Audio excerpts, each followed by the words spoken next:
Bienvenue dans le show. Ici, on reçoit tout le monde, connu ou moins connu. Une seule condition, nous dire toute la vérité. Mesdames, messieurs, chers consommateurs, chers abonnés, dans ce nouveau numéro de votre podcast Parlons bien, parlons vrai, je reçois une icône nationale. C'est un Congolais. Il a impacté en se positionnant comme le triple champion du monde dans sa catégorie en termes de MMA. Vous voyez cet art martial mixte qui est très sollicité et c'est le premier Congolais qui s'est imposé dans cet art martial. Mesdames, messieurs, dans ce nouveau numéro, je reçois Monsieur Emmanuel Sita. Monsieur Emmanuel Sita, bonjour. Bonjour mon frère. Ça va très bien. Bonne arrivée. Merci. Alors, nous on a vu l'impact, les Congolais ont vu, ils ont aimé. Ils sont contents aujourd'hui, beaucoup de Congolais sont contents de savoir que dans le MMA aujourd'hui, nous avons un représentant, digne représentant. Alors, avant de poser beaucoup de questions, d'entrer dans le vif du sujet, on va d'abord se poser une question élémentaire. Qui est Emmanuel Sita? Bien, c'est tout simple, hein, c'est tout court. Je dirais plutôt Emmanuel Sita, c'est un fils du pays, enfant de Brazzaville, Mwana Wenze. Donc, qui a eu, comment dire, avoir un passé un peu caïd, enfant caïd à l'école. Donc voilà, c'est en gros bon de cœur et courageux, protecteur de ses amis, de ses frères. Donc voilà, en gros, c'est ce qu'en fait je suis. Voilà. D'accord. Est-ce que, pour aller plus loin, est-ce que tu penses que c'est ton côté caïd qui a contribué à faire de toi le champion que tu es devenu? Ouais, je pense, oui, hein, ça joue un très grand rôle. Parce que moi déjà de base, c'est vrai, j'aime pas l'injustice, mais j'ai quelque chose en moi, j'aime toujours faire ce que les gens pensent être difficile. D'accord. Donc, et de surcroît, déjà en grandissant, j'étais une personne qui aimait la bagarre. Pourquoi? Parce que moi, je ne sais pas comment faire des discussions. Et dès que ça va pas, voilà, pour moi, régler des problèmes, c'était avec coup de poing. Pour moi, je me dis, être un homme, quand tu sais que le verbe ne peut pas passer, et puis pourquoi pas le finir avec des coups de poing. Si lui qui est plus fort, il gagne, après on s'embrasse, pas pour devenir ennemi. Donc c'est comme ça que j'ai grandi. Et je pense que oui, effectivement, c'est cette force en moi, ce courage, cette manière d'imposer mon autorité sur les gens et qui a fait que je devienne ce que je suis. Ok. Ben, félicitations. Merci. Alors, aujourd'hui, champion de MMA, moi j'ai une question à poser parce qu'en général, il y a beaucoup de champions, de personnes comme toi, qui ont eu le potentiel de faire aussi bien que toi, peut-être même plus, mais qui se sont arrêtés en chemin, parfois parce que la famille ne voulait pas. Ma question est de savoir, qu'est-ce que ta famille a pensé lorsque tu t'es lancé dans ce secteur d'activité? Bon, quand on parle de famille, rappelez-vous toujours, pour ne pas offenser le membre de la famille, hein, chacun de nous a une histoire.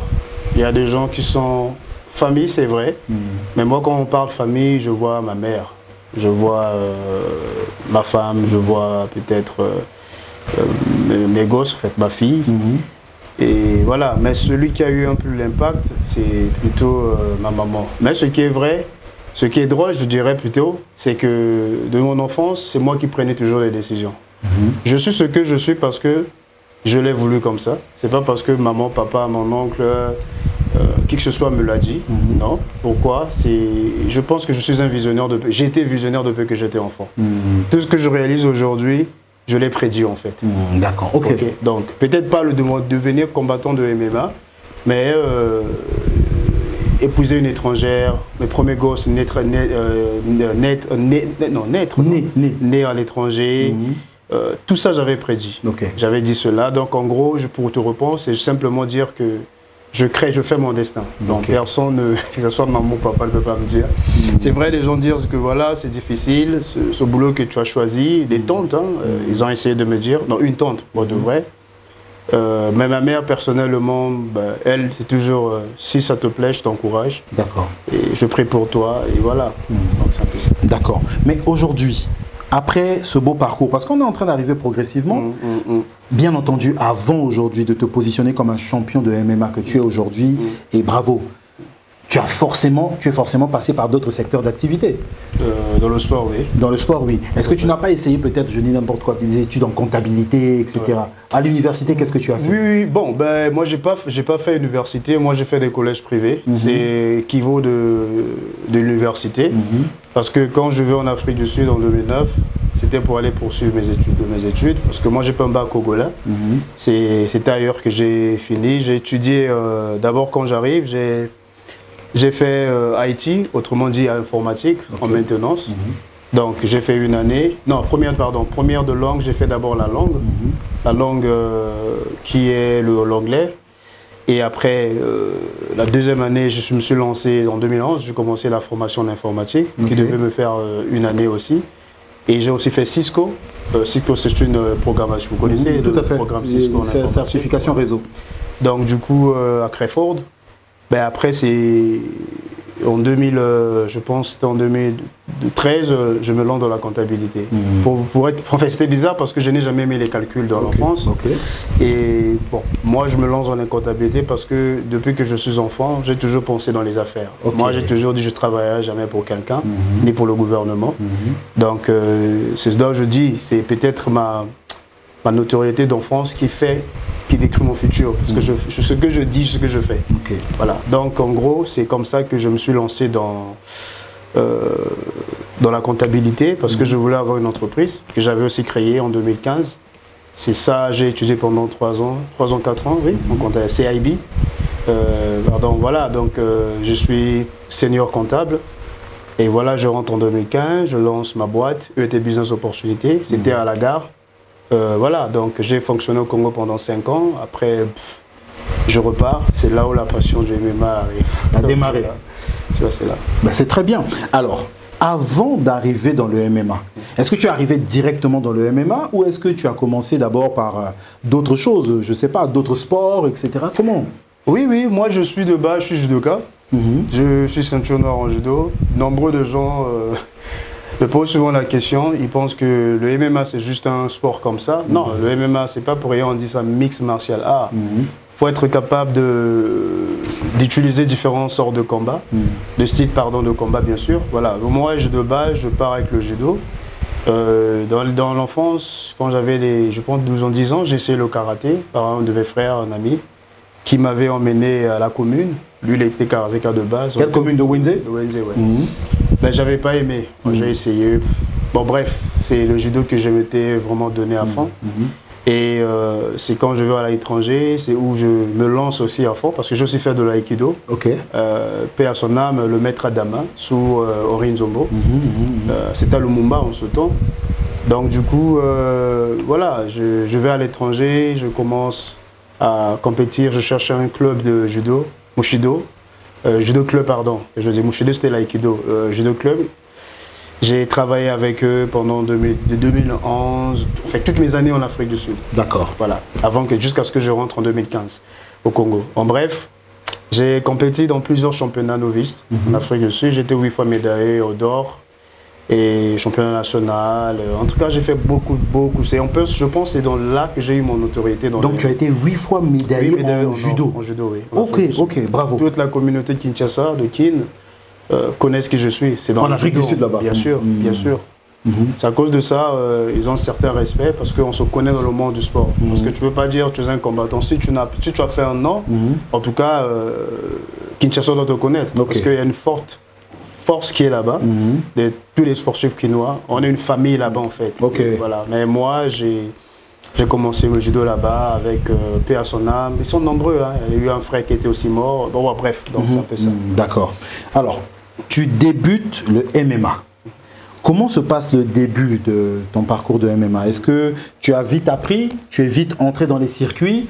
Comment ça s'est passé? Quelles sont les qualités qu'il faut avoir pour être un bon combattant MMA? Bon, déjà de base, moi, quand je combattais en judo, des amis me disaient je suis très fort. Parce que moi, quand tu fais le Néo-Azal ou le Randoré avec moi, c'est pas mon orgueil, c'est chose qui est vraie. En me regardant, tu crois pas. Quand tu fais en fait le quand tu vas pratiquer, voilà. C'est là où tu remarques que peu importe ta taille, peu importe le kilo que tu pèses, tu as l'impression que je suis une brique, comme on le dit, une libendé, bon bref. Donc c'est comme ça, les amis me disaient ouais, mais toi, il faut faire le MMA et tout. En ce temps-là, c'est le champion PENA de l'Angola qui faisait des Dalcha, tous ces gens-là. Et moi, je observais. Et ma femme aussi, une fois, elle me dira voilà, mais on suivait ça à la télé. Toi, tu pourras faire mieux. Tu sais, tu es fort et tout et tout. Mais bon, moi, j'avais l'inquiétude à me faire taper sur la tête. J'ai dit non, je ne peux pas faire ça. Mais là, c'est avec le temps. Un jour, bon, on m'avait invité à l'Arena. C'était à Kep. Participer au combat de MMA, de l'EFC. Et l'Arena emporte plus de 6 000 personnes. Hein. Donc voilà, ce combat, c'était Zulu Boy, un Sud-Africain qui combattait. Et je criais pour lui, vas-y Zulu Boy, un bon combat. Après, je dis un clic, je dis son nom. Moi aussi, un jour, je serai dans cette cage. Ok. Bon, je le dis comme ça, l'univers l'a entendu. Et après, c'est des années... Quand je dis, je repars à l'étranger, je vais en Europe et puis je repars en Afrique du Sud. C'est là où je dis il était temps. Il était temps, j'avais un premier à mes frères et sœurs, écoute, je serai champion au Congo. Je reviendrai, vous allez parler de moi dans ce pays tôt ou tard. Ben c'est très bien. Ça, c'est parti, c'est en 2017. Donc, aujourd'hui, triple champion du monde. Parle-nous de la première année. La première fois que tu as gagné et les 2 autres fois. Est-ce que ton titre, c'est à l'échelle mondiale ou c'est à l'échelle régionale? Non, je ne suis pas encore champion du monde. Je suis, pourrait dire, plutôt champion d'Afrique. Parce que j'ai battu 2 de mes compatriotes, enfin frères qui sont de Kinshasa. Parce que c'est plutôt en plutôt cette année, en juillet, je pense entre octobre et novembre, je vais combattre pour la ceinture mondiale. Parce que je suis qualifié. Là, je combats en juillet, c'est pour la qualification du titre mondial. D'accord, ok. Donc, la qualification qui te mène au titre mondial, ok. Donc, l'EFC, c'est une promotion mondiale. Donc, c'est pas une promotion africaine. Non, c'est une promotion mondiale. Parce que quand on parle de mondial, c'est parce qu'il regroupe des combattants de différents continents. Voilà pourquoi on dit EFC Worldwide. Ok, d'accord, ok. UFC, c'est Extreme Fighting Championship, donc mondial en fait. Donc du coup, moi pour en arriver là, il fallait faire preuve de patience, d'endure, parce que moi je me suis pas réveillé pour devenir combattant, parce que ce que les gens au Congo ne comprennent pas, les gens me confondent en fait dans tous les combattants au Congo. Ok, judoka, non. Moi je suis professionnel. Okay, j'ai une licence professionnelle. D'accord. J'ai combattu dans tout style de combat, je l'ai fait. J'ai fait le Muay Thai, le Muay Thai. J'ai fait le kickboxing. J'ai combattu, pas seulement fait, j'ai aussi combattu dans ces différents styles de combat. Et le judo, grappling, etc. C'est ça qui fait de moi un combattant full package, si vous le dire comme ça. Donc moi, tu viens en boxe, je vais me défendre, je vais te taper. Kickboxing, je te casse la gueule. En judo, je te casse la gueule. Non, je suis sérieux. Ouais. Tu casses la gueule carrément. Je te casse la gueule. Donc tout style que toi tu vas combattre contre moi, je vais me défendre et je te ferai mal. Donc en gros, c'est ça l'ensemble du MMA. Voilà. D'accord. Donc dans ce sens, ça va. Ben, c'est très bien. Alors avant qu'on aille plus loin, quelle est la différence entre EFC et UFC pour nous les profanes? EFC, c'est une promotion d'abord, parce que rappelez-vous, dans tout le continent, en fait, chaque pays, chaque continent a une promotion. Tout à fait. Voyez-vous? Donc, en Asie, nous avions One Championship. Il y en a un peu beaucoup, mais ceux qui sont renommés, c'est One Championship. Pareil pour les États-Unis, il y a beaucoup de promotions de MMA, mais l'UFC c'est l'unique, le numéro 1. D'accord. En Afrique, nous avions EFC. C'est vrai, il y a beaucoup de promotions qui s'ouvrent, qui donnent aussi des opportunités aujourd'hui en Afrique. C'est par exemple la promotion d'Ousmane Kamaru, celui de l'UFC. Donc, mais l'UFC est le numéro 1 en Afrique. Au niveau UFC ou EFC, où je suis combattant. Parce que moi, ma licence me permet de combattre partout. D'accord. Voyez-vous, c'est par la grâce de Francis Ngannou, aujourd'hui nous les combattants de MMA, on peut être dans une promotion signée, mais on peut aller signer, on peut aller combattre ailleurs. D'accord, c'est lui qui a ouvert les portes. Absolument. Parce qu'avant, c'était pas possible, parce que nos contrats nous bloquaient. Tu ne peux pas aller combattre ailleurs, tu restes seulement avec cette promotion. Donc en bref, moi je combats sur l'EFC. Donc, dès que j'ai la ceinture, là récemment, j'avais échangé, en fait, parce que j'avais reçu le matchmaker de PFL, avec qui nous avions échangé sur beaucoup de projets au Congo. En gros, voilà, donc il fallait que je fasse mes débuts à PFL. Bon, après discussion, pour comment dire, un très grand cachet, il faudrait que j'aille avec la ceinture mondiale. Ok. Donc en gros, c'est... Donc il faut que tu ailles gagner là, prendre la ceinture là pour passer ensuite. Tout à fait. D'accord. Dès que je bats mon adversaire là, bon, je vous informe, hein, je combattais un Zambien. Ben, hélas, je ne sais pas pour quelle raison, il a changé d'avis, il ne combat plus. Et voilà, on me met encore en frais de la Kinshasa. D'accord. D'où je combats le 2 juillet. Dès que je l'élimine, et là, je vais moi faire face pour un niveau, je pense, en italien, je vais récupérer la ceinture mondiale. Ok. Je l'amène au Congo pour la première fois dans notre histoire. On aura un champion du monde dans le MMA. Très bien. C'est Emmanuel Sita. Alors j'aime beaucoup ta confiance, j'aime beaucoup cette force que tu nous transmets. J'ai une question. Elle est double, hein. Entre toi et Francis Ngannou, qui est plus fort? Qui tape qui? Bon, je peux pas dire que entre moi, pour être honnête, nous sommes des humains. Si tu poseras la même question à Francis Ngannou, Ngannou va dire oui, c'est moi qui suis le plus fort. Ok, d'accord. Moi, pour moi, je peux dire aussi la même chose, je suis le plus fort, mais il ne faut pas oublier, Ngannou n'est pas de la même division que moi. D'accord. Ngannou, c'est des lourds. Ok. D'accord. Déjà, quand tu vois la caricature de Ngannou est grand. Il est un peu plus grand, oui. Il fait 1m80 si je ne me trompe pas, et il pèse plus de 100 et quelques kilos. D'accord. Donc, dans la logique combat dans la cage, on peut pas nous mettre. On peut pas savoir, on peut pas. Et pour moi, surtout, ce sont des légendes. Pour moi, je l'ai dit tout à l'heure, c'est grâce à lui aujourd'hui que voilà, aujourd'hui les choses ont bougé dans. Donc, moi, je suis en anglais on dit old school. Ok. Tu vois, un ancien, je suis dans l'ancienneté en fait. Ça veut dire quoi? Ceux qui font bien que moi, je les applaudis. Tu vois ce que je veux dire? D'accord. Parce que faut pas oublier, faudrait toujours respecter ceux qui ont ouvert le chemin pour être aussi bénis. Parce que tout ce qu'on fait, il y a l'univers. Moi, vraiment, mes exploits, c'est l'univers et ma force physique. Ok. Donc, les Ngannou, c'est des gens, je ne peux pas me comparer à eux. C'est un humain. Je le respecte autant que ce qu'il a accompli. Tout à fait. Mais moi, je suis combattant aussi. Ce qu'il fait, je peux le faire. C'est ça qui fait de moi que je sois le meilleur. Parce que je me dis toujours, si Francis, et d'ailleurs, c'est une idole que je m'inspire beaucoup de lui. Si c'est Conor McGregor, s'il peut le faire, pourquoi pas moi le faire? Okay. Donc, je suis arrivé à ce niveau parce que je me dis toujours, s'il le fait, moi je peux le faire, parce que je suis un humain. En gros, je suis le plus fort à ma manière. Très bien. Alors, triple champion, EFC, MMA, le premier de notre pays. Merci beaucoup. Aujourd'hui, tu es rentré au pays. Tu es là en train de t'entraîner, tu rencontres des gens, certains médias viennent te voir. Ma question, c'est de savoir quel a été le retour que tu as eu du pays. Quand tu as avancé, quels sont les retours? Comment est-ce que les gens te voient aujourd'hui, te parlent, les encouragements, les retours? Pour être honnête, je serai sincère avec vous. Ça va faire quasiment plus de 3 ans, plus de 4 ans, je suis dans le game. Bon, c'est vrai, je ne suis pas réseaux sociaux, j'ai vraiment du mal, ça c'est la vérité. Si ça ne dépendait que de moi, je ne devais même ni Facebook ni Instagram. Tu laisses à quelqu'un d'autre? Même pas laisser à quelqu'un d'autre, c'est pas ce que j'aime en fait. Ok. Mais aujourd'hui, je suis dans l'obligation de le faire. Juste pour aller plus direct, c'est que hier encore, ma page n'avait pas assez de followers. C'est vrai, je combattais déjà au niveau mondial. J'ai fait certains voyages hors de l'Afrique du Sud, du Congo, peu importe. Mais c'est quand je décide enfin de venir mettre l'édifice au pays, faire valoriser le MMA, et éduquer les gens, le peuple congolais, d'avoir cette connaissance dans ce sport. Je pense que c'était une bonne décision de ma vie. Et je peux te dire, cette force que je reçois, écoutez, je sais que tout le monde ne m'aime pas, tout le monde ne sera jamais content de ce que je réalise, mais moi ça m'est égal, parce que même le Fils de Dieu selon la Bible, Jésus-Christ, qui nous a fait du bien, on l'a détesté, on l'a tué. Qui suis-je pour que je sois aimé par tout le monde?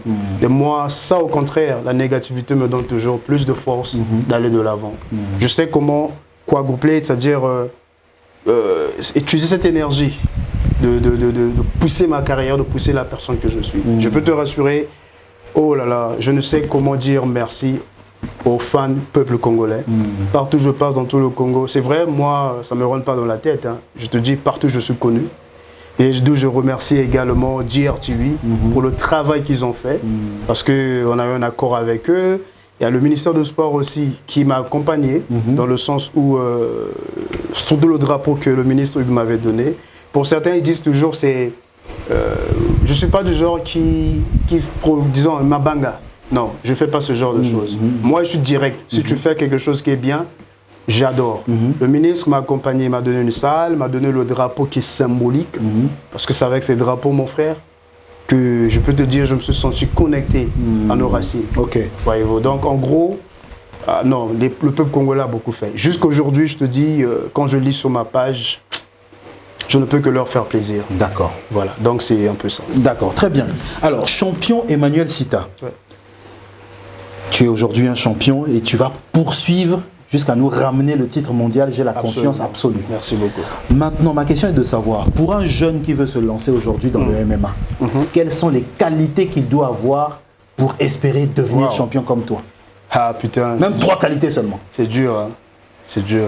Bon, je vais essayer. La discipline, la patience et l'humilité. Ok. Pourquoi l'humilité? Parce que dans toute chose dans la vie, l'humilité joue toujours un très grand rôle. Quand je parle de l'humilité, surtout dans le sport, vous voyez, dans notre sport, l'homme a un ego, tout être humain. Il a sa part d'ego, voilà. C'est clair. Ça, c'est juste. Parce que c'est ça qui fait que nous puissions vivre, nous valoriser même dans la société. Très bien. Mais le problème qui se pose, c'est là où je disais, respecte ceux qui font mieux que toi. Apprends de ceux-là. Vous savez, je donne un simple exemple. Il y a une équipe qui est toujours dans le MMA, équipe Khabib, de Madogorov. Ce sont des gens, c'est vrai, ce sont des, entre guillemets, musulmanes, mais leur équipe, ils ont une fondation. C'est quand tu vois l'armée, on dit brother arms, c'est-à-dire les frères d'armes. Les musulmans, l'équipe Khabib ont ce flow-là. Je ne sais pas si tu comprends. Oui, je comprends. Khabib, Ismaël, pardon, c'est des bons combattants. D'accord? Ils ont une équipe, je dis bien. Et Khabib, c'est le numéro 1. Et malgré que dans l'équipe, il y a ceux qui font mieux. Quand tu regardes, ceux-là les plus bons que Khabib. Mais ils ont toujours le respect à Khabib. Lorsque tu leur poses la question, mais c'est des gens de même pays. Hein. Écoutez, ce sont des humains. Chacun peut dire, bon, moi c'est Michael Jackson. Voilà, moi oui, Khabib, écoute. Mais ils sont toujours restés reconnaissants envers ce monsieur. Ok. C'est ce que je disais tout à l'heure. Celui qui ouvre la porte, il faudra toujours le respecter. Tout à fait. Moi aujourd'hui, écoutez, hier encore au Congo, le MMA n'était pas parlé. Celui qui a fait parler le sport, tous on le sait, tu es témoin, c'est Emmanuel Sita. C'est clair. Aujourd'hui même au fond du village, des mamans qui priaient, qui pensaient le MMA c'est la violence. Aujourd'hui, c'est incapable de dire que c'est un bon sport, par ma personne. La manière dont je me comporte, mon humilité. Okay? Pour certains, ils pensent que je suis en train de comment dire, poser comme un acteur, prétendre juste. Non, c'est ceux qui me connaissent de base, c'est ma nature. Je ne suis pas orgueilleux, j'aime pas me vendre. Et même moi, comment on dit, quand on dit champion, au contraire, j'aime être respecté. D'accord. Ce que je fais, on me doit beaucoup de respect parce qu'on ne m'a pas demandé, je ne demande quoi que ce soit à qui que ce soit, je me bats avec mes moyens. Ce que je fais aujourd'hui, c'est vrai, je suis rentré au pays, c'était pour vendre mon image et l'image de notre pays. Mais en gros, est-ce que est-ce que, comme le disent des personnes, voilà, Kinshasa va supporter des gens, si tu taquines, il y aura comment on dit, le retour devait être plus fort. Et moi, je suis toujours patient.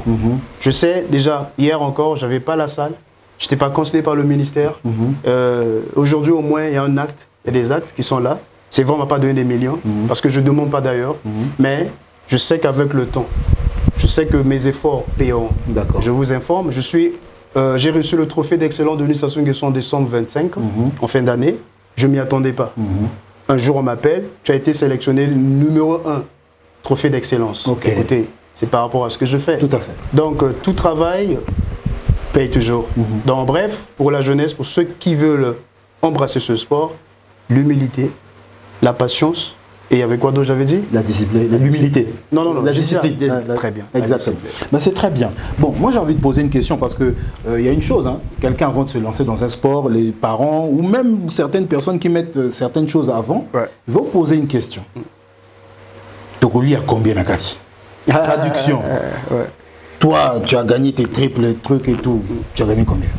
En millions, tu as gagné combien? C'est important de savoir comment ça rapporte. Je ne sais pas si en francophone aussi c'est la même chose. Côté professionnel, dans le monde professionnel, tout boulot, le salaire est personnel. Le salaire, on ne peut jamais dire combien je gagne. D'accord, mais donne-nous quand même des ordres de grandeur. Non. Pourquoi je le dis?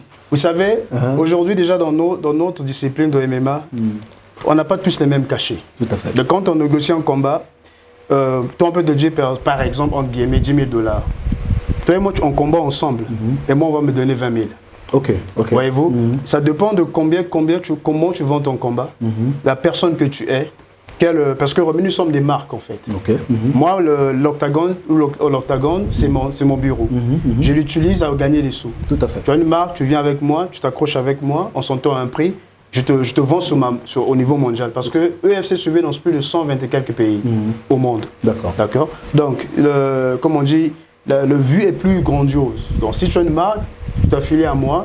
Enfin bref, dans ce sens, si je te disais, c'est comme moi je te dis personnellement, moi, les camps du Congo, je ne mets pas tout ce que je gagne. Je ne veux pas dire que je suis déjà arrivé, on parce comprend. que, voyez-vous, j'ai encore un long chemin. Mais j'ai de quoi vivre, le peu que j'ai. Parce qu'aujourd'hui, si je disais, voilà, je gagne tant, la scène a commis. Écoutez, c'est que je dois abandonner, je dois prendre ma retraite. Le but n'est pas là, je dois devenir milliardaire. D'accord. J'avance encore. D'accord. Donc aujourd'hui, par rapport à ce que tu viens de dire, tu nous confirmes que dans l'écosystème de notre pays, tu as eu, parce que beaucoup de gens se plaignent, voilà, l'État est holandaté, mais toi, tu as eu un tout petit peu de soutien quand même venant des pouvoirs publics. Non. Non, il faudrait se dire la vérité. Un soutien, ça peut être matériel, ça peut être beaucoup de formes. Non. Écoutez, c'est comme je disais, je suis celui qui, quand on fait bien, j'applaudis. Je ne suis pas hypocrite. Je suis désolé, je suis congolais, mais je suis différent. Parfois, je pense, le fait que je dis, je pense que c'est même un problème avec beaucoup de personnes avec moi qui disent que souvent je suis compliqué. Je suis logique. Lorsque je pense que tu fais mieux, je dirais que mieux. Quand je dirais que non, on m'accompagne. D'ailleurs, je demande, c'est rare que je demande. Moi, si je viens envers toi, je viendrai envers toi comme business. Ma carrière demande beaucoup d'argent. La préparation, je peux vous imaginer beaucoup. Récemment, il y a un jeune homme, un monsieur, d'où je dis merci. Merci parce que il s'est affilié à moi parce qu'on me l'a introduit. Bon, vous savez, il y a des gens qui veulent peut-être me rencontrer. Tout à fait. Et le Congolais, parfois, il attend que je fasse le premier pas. Non, j'ai collaboré, je lui ai parlé. J'avais même mis une information sur Facebook. Ceux qui ont des marques, approchez-vous de moi. Et je combats à telle date. Pour devenir sponsor. Voilà. Il y a une dame qui m'a approché. Il y a une marque au Congo qui voulait que je puisse promouvoir sa marque. Gratuitement. J'ai dit, écoute frère, maman, je ne sais pas si c'est une femme ou un homme, je l'ai répondu par le mail, c'est avec plaisir que je peux le faire. Et rappelez-vous, honnêtement, moi je dois payer les... enfin bref. Il y a des charges. Il y a des charges. Tout simplement, il y a des charges. Donc je pense que ça sera un plaisir, mais faire au moins un geste. Je ne dis pas le prix. Parce que ma mission, c'est redonner aussi la lumière aux marques congolaises. J'ai travaillé avec Umbro, beaucoup des marques sud-africaines, anglaises, mais il est temps que je fasse, parce que ma mission, c'est ça, vendre mon pays. Donc, mais les gens ne se présentent pas. Mais par contre, il y a un monsieur je me suis approché, je l'ai parlé.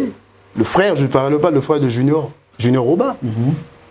Au contraire, il était très honoré, très heureux de savoir. Il dit, je peux que t'accompagner. Mais écoutez, je n'ai pas demandé de l'argent, mais dans le cadre de business. Je vous dis, c'est parmi de jusque-là, c'est le seul frère congolais. Je le dis, excusez-moi, mais je dis merci beaucoup. Je suis de genre, bon, on dit parfois, on ne dit pas tout, mais je dois le dire. Quand les gens font du bien, c'est ma bangaté. Non, mais voilà, c'est une reconnaissance. Celui que pour répondre à ta question, oui, c'est lui que j'ai dit, voilà pourquoi j'ai pris sa marque. J'ai dit, je vais vendre ta marque sur eux. Et tu peux t'imaginer, malgré ça, pour lui, ce n'est pas ce qui est plus important, mais le fait, ce que je fais.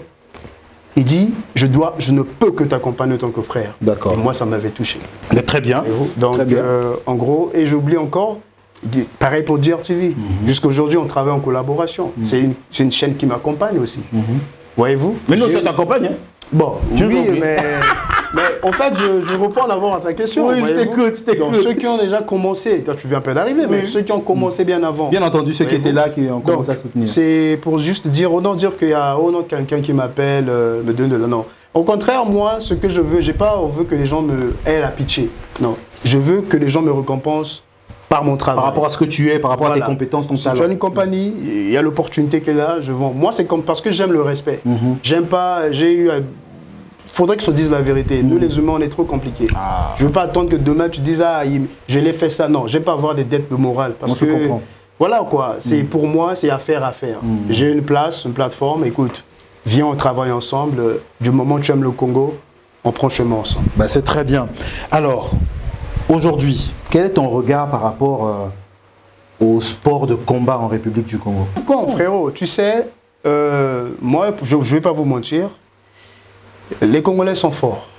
Ouais, les Congolais sont forts. Ça, quand je vois, j'enseigne, j'encadre à ma salle à Nicole Oba, je vous rassure, quand tu regardes, il y a du talent, mais peut-être il manque plus de discipline. Vous savez, tous, nous n'avions pas le même mental. Ok, moi encore je dis Dieu merci et au merci à ma mère qui m'a eu cette force, cette volonté de m'envoyer à l'étranger pour poursuivre mes études. Peut-être si je n'avais pas l'opportunité d'y aller, je ne pouvais pas. Mais n'empêche que je suis sorti, mais je ne peux pas utiliser comme raison que non parce que j'étais sorti que j'ai réussi. Non, on peut réussir partout. Donc je pense, pas seulement des sportifs, mais le Congolais en général doit aider le sportif. Parce que dans tous les sportifs, il y a ceux qui sont sérieux. Ailleurs, les gens gagnent, les sportifs gagnent la vie avec ça. Voyez-vous? Moi, quand je combats, on me paye. Aujourd'hui, je peux au moins avoir ça me déplacer. C'est grâce à mon sport, c'est mon boulot. Donc, je pense au Congo, le jeu doit s'en jouer tout en pays, aux deux côtés. C'est ce que je dis toujours à mes jeunes, n'utilisez pas toujours, n'utilisez pas les excuses pour dire que ça cause parce que le pays, les gens ne nous aident pas, à cause de ça, on n'évolue pas. Non. Pose-toi d'abord la question, qu'est-ce que je peux faire pour mon pays? Parce qu'avant tout, c'est d'abord toi-même. Ok? Et je pense que le destin aussi joue. Si c'était prévu, peu importe où tu vas naître, ça va se réaliser. Okay. Et pour conclure, moi je pense, le Congolais, moi quand je parle du Congolais, je ne parle pas seulement du gouvernement. Tout le monde a le droit de contribuer. Ceux qui ont des moyens. Ok? Accompagner des jeunes, ne les exploitez pas. Vous voyez que c'est le problème aussi, la plupart des sportifs, quand on leur donne des opportunités, à quel point toi, Kimi, ils vous laissent dans les problèmes. Voyez-vous? Mais on doit d'abord commencer ici. Organiser des championnats, des tournois, des jeux sérieux. Maintenant, ceux qui font mieux, on doit les encourager et non détruire. Voyez-vous? Donc, en gros, je pense que, pour te répondre, que ce soit les athlètes, prenez-vous au sérieux, prenez cette carrière au sérieux, n'utilisez pas des excuses. Et le peuple congolais aussi doit accompagner ces jeunes qui veulent bien gagner leur vie. Pourquoi pas seulement? Pourquoi toujours ailleurs? Pourquoi pas nous? On peut faire mieux. Et le sport, je peux vous rassurer, c'est un moyen de permettre à l'économie aussi de s'englouber. Très bien. Emmanuel Sita, merci beaucoup. Tu parles avec ton cœur et je pense que c'est de ça dont on a besoin dans notre écosystème. Des personnes qui, comme toi, parlent vrai. Parce que là, on est dans parlons bien, parlons vrai, tu parles vrai, mais aussi qui parlent avec leur cœur. Aujourd'hui, tu es clairement dans un pays comme le nôtre. Tu sais, parfois, moi je le dis, il faut parfois mesurer certaines réalités que nous vivons. Dans un pays comme le nôtre, lorsque tu es le premier, parce qu'il y a tellement de domaines qui sont vierges ici, que quand tu te positionnes, ça devient, en fait, tu deviens vraiment comme un porte-étendard. Pendant longtemps, les gens vont se lever un matin, vont citer Emmanuel Sita comme le premier qui avait ramené quelque chose. Comme aujourd'hui, on peut se lever un matin, nous on était des petits, mais on entendait parler de Anakle Wamba, grand boxeur Naga Chambokoyo, qui a ramené des choses. Tu vois? Et aujourd'hui, le fait pour toi, parce qu'on le voit, même lorsque tu vas sur le ring, lorsque tu gagnes, le drapeau est toujours à côté de toi. Qu'est-ce que ça représente pour toi, le fait aujourd'hui de représenter ton pays? D'où tu tires cette envie-là de représenter ton pays comme tu le fais aujourd'hui? Tu sais, mon cher frère, si je te disais que je savais, je mens. Je sais pas. Je sais pas parce que beaucoup même me disent que toi tu as l'opportunité de voyager, d'aller partout dans le monde. Pourquoi tu... Je vous rappelle, moi je suis marié à une étrangère, sud-africaine. Tu as toutes les raisons de rester ailleurs. Donc qui... Avec notre statut à nous, on peut aller, si on veut aller en Autriche, en France, bon, j'aime pas la France, désolé, en Allemagne, peu importe. C'est facile, sans problème. Et pourquoi le Congo? C'est ce que je pense, je vais revenir sur cette question. J'ai commencé ma carrière à l'étranger. J'avais pas cette notoriété aujourd'hui que j'ai. Une fois que j'ai mis pied au Congo, regarde, ma page a grandi. Ça peut être dire que mes racines, mes ancêtres ont toujours besoin de moi. Parce que vous savez, je l'ai fait même quand je suis rentré au Congo pour mon entreprise. En tout cas, je sais pas. Mais tu peux pas expliquer ça, mais ça est là. Voilà, j'aime tellement le Congo. Je sais pas, franchement. Je sais. Bon, seuls les gens qui ont 4 yeux peuvent voir. Peut-être quelque chose que je ne peux pas voir. J'aime ce pays. Moi, j'ai horreur quand on parle mal de notre pays. J'ai horreur. Je te dis, même entre nous les frères. Moi, je n'aime pas, je suis des gens, je n'aime pas poser le... Moi, en fait, mes échecs, mes problèmes, je n'aime pas dire que c'est à cause d'un tel. Non. Voyez-vous, nul n'est parfait dans ce monde. Tout à fait. On a tous des défauts. Aujourd'hui, toi, tu peux critiquer X, à lui, il fait mal. Mais parfois, si on te met là, tu seras aussi le pire. Qui suis-je pour critiquer les autres? Moi, je me contente sur ce que je peux apporter. Tout à fait. Et le reste, on laisse venir. Mais je pense que ce sont mes ancêtres qui peut-être ont la réponse dans cette question. Voilà, je pense que c'est ça là. Très bien, on va prendre 2 questions avant que je pose la question de la dernière pour chuter. Champion Emmanuel Sita. Très récemment, on a vu une photo de toi qui a fait beaucoup de buzz sur les réseaux sociaux. C'était, tu étais dans le bureau du ministre, avec le ministre des Sports, de la Jeunesse. Le ministre était assis, toi tu étais debout juste à côté, et ça a créé beaucoup de polémiques. Les gens t'ont attaqué, voilà, toi international, Boina Boé et tout. Alors, qu'est-ce que ça t'a fait cette polémique? Qu'est-ce que tu penses de ça? Bon, en fait, ils ne m'ont pas attaqué, eux, pour eux, ils ont attaqué le ministre. Ben, moi, j'ai trouvé ça quand même, et bon, ils ont le droit de dire ce qu'ils pensent, hein. Mais moi, au contraire, la profondeur de la photo, ils n'ont pas vu le geste, en fait. Rappelez-vous, le ministre, c'est une personne, c'est un homme du gouvernement, il représente l'État. Déjà, vous allez remarquer, dans son bureau, il y a un mur. Enfin, il y a une barrière. Il m'appelle, la photo se passe à côté de lui. Donc, il y a, comment on dit ça, il y a une frontière qui est là. Tout à fait. Il pouvait se lever, venir à côté de moi, ne pas me permettre. Mais cet endroit-là, ce close-là, c'est privé. Oui, c'est privé. Il m'emmène, c'est quelque chose de très symbolique. Les gens n'ont pas vu ça comme ça. Attends, mais j'ai vu ça avec Donald Trump. Trump a pris une photo avec David Beckham comme ça. Cristiano Ronaldo, pardon. Trump était assis, son bureau. Cristiano était debout. Pour moi, c'était... Et de sur quoi, ce jour-là, il sort du bureau, d'une réunion. C'était à 13h qu'il m'a reçu, voyez-vous. Donc, moi, je pense que, bon, écoutez, chacun est libre de dire ce qu'il veut, mais pour moi, c'était symbolique. C'est vrai, certains points, ils ont raison, il fallait qu'il se lève, mais c'est pas se lever, ça veut rien dire. Non, ça ne veut rien dire. Ça reste un papa, il est ministre, je le considère comme un papa. Moi, toutes les personnes du gouvernement, ce sont mes papas. Voilà pourquoi, peu importe que si je n'étais pas combattant, on refuse à bangoter. Baza parfaité, nous, on doit plutôt les forcer, les conseiller à faire mieux, mais pas les insulter. Parce qu'avant leur poste, papa bateau. Tout à fait. Donc voilà quoi. Pour moi, j'avais beaucoup aimé. D'accord. Voilà. C'est très bien, c'est très bien. J'apprécie beaucoup ton état d'esprit. Maintenant, on va chuter avec la chose la plus importante. Tu es en train de te préparer pour le titre mondial. Comment se passe ta préparation? Ça, c'est la première question. Mais aussi, qui tu vas affronter pour la préparation du titre et comment ça se passe? Bien, bon, ça c'est la qualification pour rectifier, la qualification du titre mondial. La préparation, pour être honnête avec vous, c'est pas facile parce que, comme on dit, je me sacrifie énormément pour cette mission. Il y a des gens, comme je disais tout à l'heure, je ne peux pas plaire à tout le monde. Il y a des gens qui cherchent à tout prix à me battre mentalement, il y a des comportements bizarres, il y a des accusations inutiles que quand je reste calme, je dis mais tiens, tout ce que j'essaie de faire c'est aider des gens. Et pourquoi est-ce que des gens... Ben, de toute façon, moi je suis un guerrier. D'accord? Moi on ne rentre pas dans ma tête, sincèrement. Moi franchement, si ça ne dépendait que de moi, j'ai toujours dit ça depuis que je suis enfant. Si jamais peut-être un jour je me bénis d'être de la politique, ou peut-être ministre, je ne sais pas quoi, si Dieu le veut, je pourrais faire voter une loi où je dirais, écoutez, si tu penses que l'autre te cherche noise, pourquoi tu n'as rien, pour bêter la macoufie. Non, sincèrement, parce très direct. Il y a des choses, parfois ça m'énerve. Déjà, le droit est corrompu. Il y a des gens, il y a des choses, tu dis, mais ce que la personne fait, c'est injuste. Parfois, la personne va payer. En fait, bref. Mais je reste serein. Au contraire, moi, c'est une négativité et donne plus de force. D'accord. Voilà, donc, au-delà de tout, je suis un enfant béni.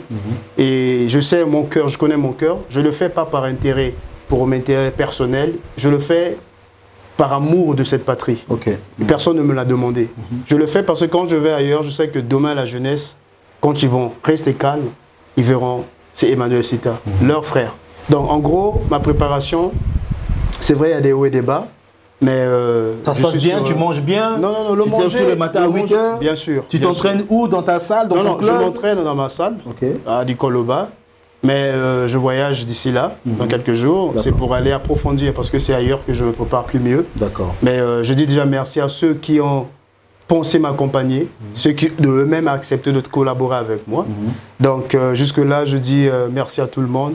Que le bon Dieu vous bénisse encore plus. Et merci à mes fans du Congo. Et vos prières me touchent énormément. Mais je peux vous rassurer. Comme je l'ai toujours dit, le déjà-vu.